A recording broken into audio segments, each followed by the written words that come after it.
नमस्कार दोस्तों, मैं डॉक्टर देवांशु गुप्ता, को फाउंडर डायडॉक।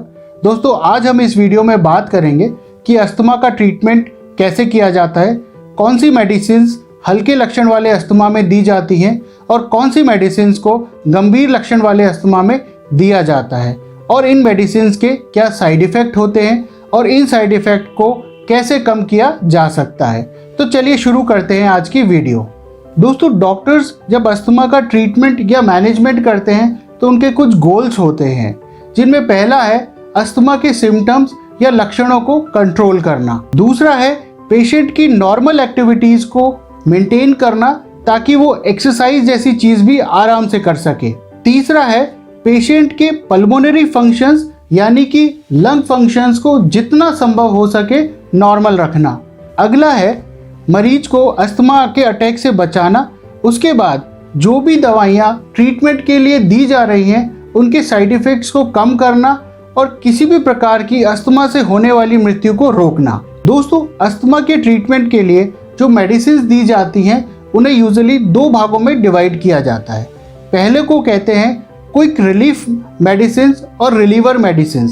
ये अस्थमा के एक्यूट अटैक और एक्सरसाइज इंड्यूस अस्थमा के लिए दी जाती हैं। दूसरी तरह की मेडिसिन हैं लॉन्ग टर्म कंट्रोल या जिन्हें कंट्रोलर मेडिसिन भी कहा जाता है। दोस्तों, ये अस्थमा के सिम्टम्स को प्रिवेंट करने के लिए दी जाती हैं। तो चलिए सबसे पहले बात करते हैं क्विक रिलीफ मेडिसिन की। इसमें तीन तरह की मेडिसिन आती हैं। इसमें पहली है शॉर्ट एक्टिंग बीटा 2 अगोनिस्ट, दूसरी को कहते हैं एंटी कोलिनर्जिक्स और तीसरी क्लास है स्टेरॉइड्स की। दोस्तों, short acting beta 2 agonist bronchi की स्मूथ मसल्स को रिलैक्स करती हैं और उन्हें डायलेट रखती हैं। इसके एग्जाम्पल है, पहला है एल्बिट्रॉल। दोस्तों, एल्बिट्रॉल सबसे कॉमनली यूज ब्रोंको डायलेटर है। यह नेबुलाइजेशन, मीटर डोज इनहेलर और ओरल सॉल्यूशन तीनों फॉर्म में अवेलेबल होता है। इसके साइड इफेक्ट्स होते हैं जैसे कि tremors, nausea, vomiting, headache, dizziness और ड्राई माउथ।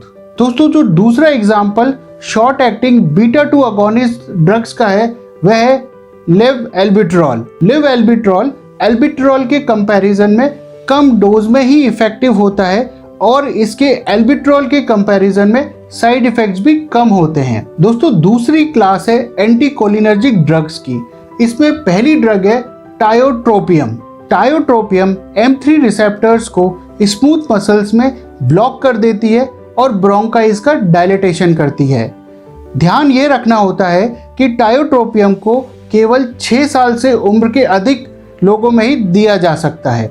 इसके साइड इफ़ेक्ट हैं जैसे कि मुंह का सूखना, एब्डोमिनल पेन होना, वॉमिटिंग होना, कॉन्स्टिपेशन होना। दोस्तों, दूसरी एंटीकोलिनर्जिक ड्रग का एग्जाम्पल है आइप्राट्रोपियम। इसके साइड इफ़ेक्ट होते हैं जैसे कि हेडेक, फ्लू लाइक सिम्टम्स होना, वॉमिटिंग आना, चक्कर आना और कॉन्स्टिपेशन होना। दोस्तों, तीसरी क्लास है स्टेरॉइड्स की। ओरल स्टेरॉइड्स को अक्सर 3 से 10 दिन के लिए दिया जाता है ताकि अस्थमा के एक्यूट सिम्टम्स को कंट्रोल किया जा सके। इसमें पहली ड्रग है प्रेडनिसोन। दोस्तों, यह एक इम्यूनोसप्रेसेंट ड्रग है जो कि ऑटो इम्यून डिसऑर्डर्स के लिए दी जाती है। यह दवाई आपके एयरवेज की सूजन को कम करती है। इसके साइड इफ़ेक्ट्स हैं जैसे कि दिल की धड़कन को इरेगुलर कर देना, ब्लड प्रेशर को बढ़ा देना, वजन का बढ़ जाना और शरीर में शुगर के कंट्रोल को डिस्टर्ब कर देना।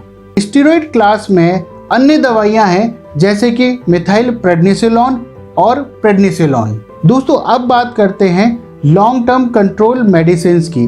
दोस्तों, ये एक्यूट अस्थमा के एपिसोड्स के लिए इस्तेमाल नहीं होती हैं। इनका इस्तेमाल होता है अस्थमा के सिम्टम्स को कंट्रोल करने के लिए और अस्थमा के फ्यूचर अटैक से बचने के लिए। इसमें पहला एग्जाम्पल है लॉन्ग एक्टिंग बीटा 2 अगोनिस्ट जैसे कि साल्मेटेरॉल एंड फॉर्मेटेरॉल। ये हमेशा ब्रोंकियल्स की स्मूथ मसल्स को रिलैक्स रखते हैं और एयरवेज को डायलेटेड रखते हैं।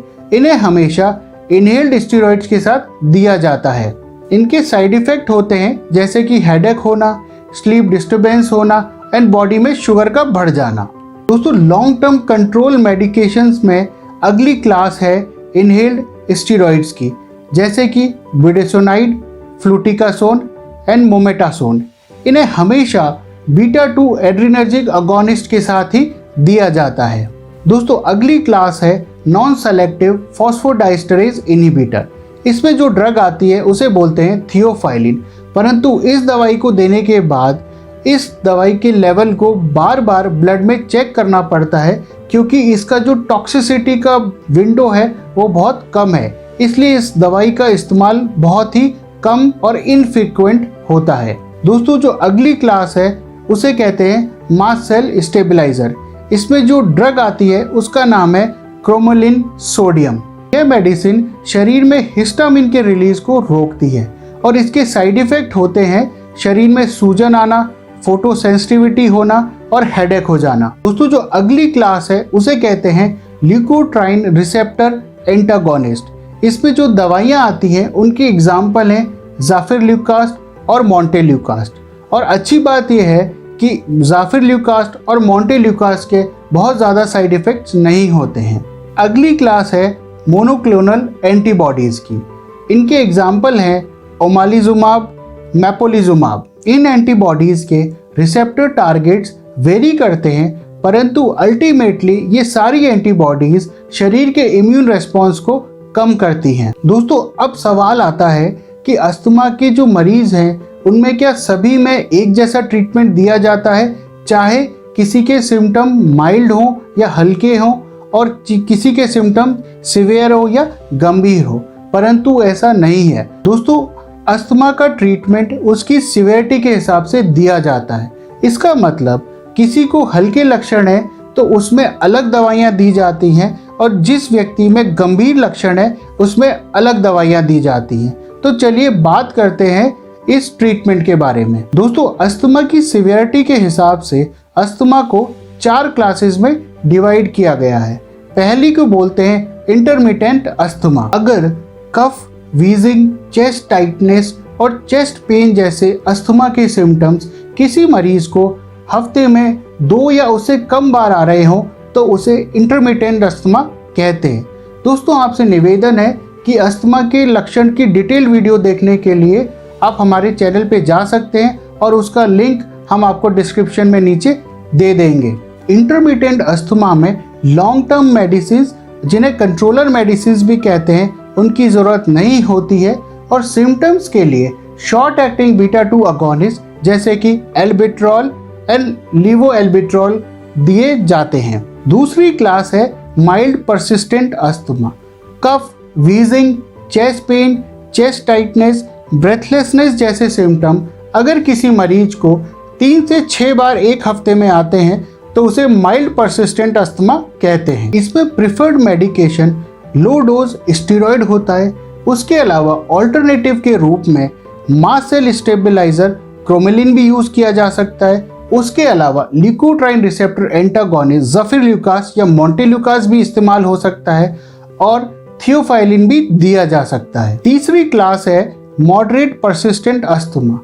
दोस्तों अगर cough, wheezing, chest pain, chest tightness, breathless जैसे सिम्टम अगर रोज आने लगे तो उसे मॉडरेट परसिस्टेंट अस्थमा कहते हैं। इसमें प्रिफर्ड मेडिकेशन में लो डोज इनहेल्ड स्टेरॉयड जैसे कि बुडेसोनाइड, मोमेटासोन को लॉन्ग एक्टिंग बीटा 2 अगोनिस्ट जैसे कि सैलमेट्रॉल के कॉम्बिनेशन में दिया जाता है, या फिर medium dose of inhaled steroid को भी यूज किया जा सकता है, या फिर ऑल्टरनेटिव के रूप में लो डोज इनहेल्ड स्टेरॉयड को ल्यूकोट्राइन रिसेप्टर एंटागोनिस्ट जैसे कि ज़ाफिरल्यूकास्ट, मोंटेल्यूकास्ट या थियोफाइलिन के साथ भी कंबाइन किया जा सकता है। चौथी क्लास है सीवियर परसिस्टेंट अस्थमा। अगर cough, wheezing, chest pain, chest tightness, breathlessness जैसे सिम्टम दिन में कई बार होने लगे तब इस तरह की सिवियरिटी को सीवियर परसिस्टेंट अस्थमा कहते हैं। इसमें हाई डोज इनहेल्ड स्टेरॉइड्स को लॉन्ग एक्टिंग बीटा 2 अगोनिस्ट के साथ कंबाइन किया जाता है। इसके अलावा ऑल्टरनेट के रूप में थियोफाइलिन को लॉन्ग एक्टिंग ओरल स्टेरॉइड के साथ भी कंबाइन किया जा सकता है। दोस्तों इन मेडिकेशंस के अलावा अस्थमा सिम्टम्स को कंट्रोल करने के लिए एनवायरमेंटल फैक्टर्स को कंट्रोल करना भी बहुत ज़रूरी है।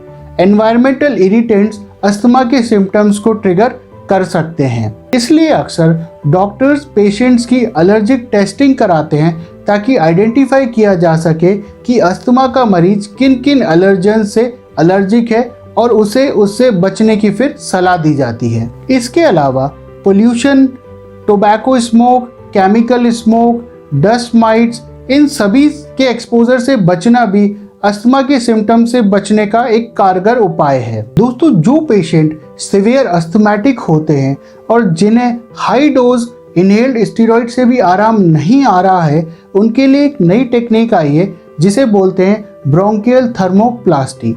इस टेक्निक में कंट्रोल्ड वे में थर्मल एनर्जी को एयरवेज में दिया जाता है अस्थमा के सिम्टम्स को रिलीव करने के लिए, परंतु इस टेक्निक के लिए अभी रिसर्चेज जारी हैं। उम्मीद है कि यह वीडियो आपको पसंद आई होगी। ऐसी लेटेस्ट इन्फॉर्मेशन की वीडियोस को देखने के लिए कृपया हमारे चैनल को सब्सक्राइब करें। स्वस्थ रहें, सुरक्षित रहें। धन्यवाद।